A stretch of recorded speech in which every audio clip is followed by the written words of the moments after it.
Sejarah singkat, Aristoteles seorang filsuf dan ilmuwan Yunani kuno.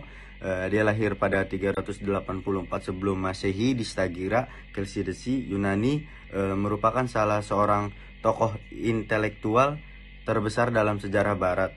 Aristoteles banyak menulis sistem filosofis dan ilmiah yang menjadi kerangka kerja dan alat bagi sarjana Kristen dan filsafat Islam abad pertengahan. Bahkan setelah revolusi intelektual Renaissance, reformasi dan pencerahan, konsep Aristotelian tetap tertanam dalam pemikiran Barat. Jangkauan intelektual Aristoteles sangat luas. Dia menguasai sebagian besar ilmu pengetahuan dan seni termasuk biologi, botani, kimia, etika, sejarah, logika, metafisika, retorika, filsafat, pikiran, filsafat sains, fisika, puisi, teori politik, psikologi, dan zoologi. Dia merupakan sosok pendiri logika formal, logika yang menyusun sebuah sistem yang sudah jadi dan selama berabad-abad dianggap sebagai jumlah dari disiplin. Dia juga memelopori studi zoologi secara observasional dan teoretis. Karya-karyanya tidak tertandingi sampai ke abad 19.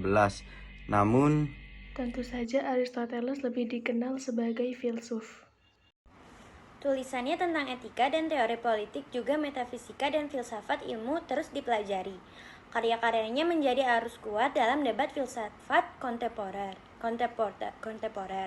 Nah, Aristoteles merupakan anak dari Nikomakhus, seorang fisikawan untuk Amintas III, yaitu Raja Makedonia sekaligus kakek dari Alexander the Great.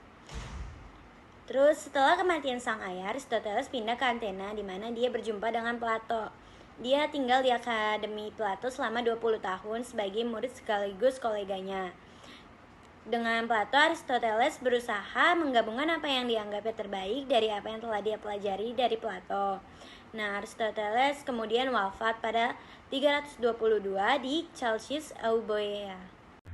Pandangan Aristotelianisme merupakan pandangan filsafat yang berasal dari Aristoteles 322 sampai 384 sebelum Masehi, yang dibandingkan dengan aliran Plato yang sebelumnya lebih bersifat realis.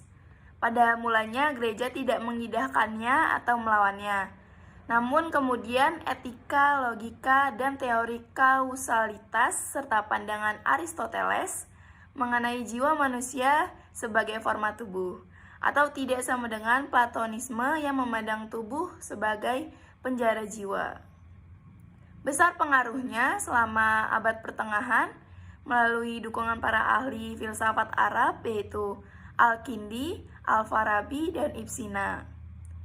Moses Maimonides 1135 sampai 1204 dan Thomas Aquinas 1255 sampai 1274. Thomas Aquinas mengembangkan bukti-bukti adanya Allah atas dasar pemikiran Aristoteles, tetapi juga merintis pandangan bahwa jiwa itu kodratnya tidak dapat mati, hal yang tampaknya ditolak dalam Aristotelianisme.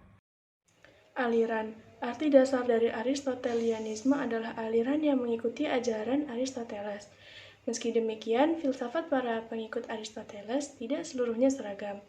Untuk menunjuk para pengikut, Aristoteles biasanya digunakan istilah netral atau Aristotelian dan bukan peripatetik. Alasannya, istilah yang belakangan bisa saja menimbulkan kesan keliru bahwa metode pengajaran Aristoteles adalah percakapan sambil jalan-jalan.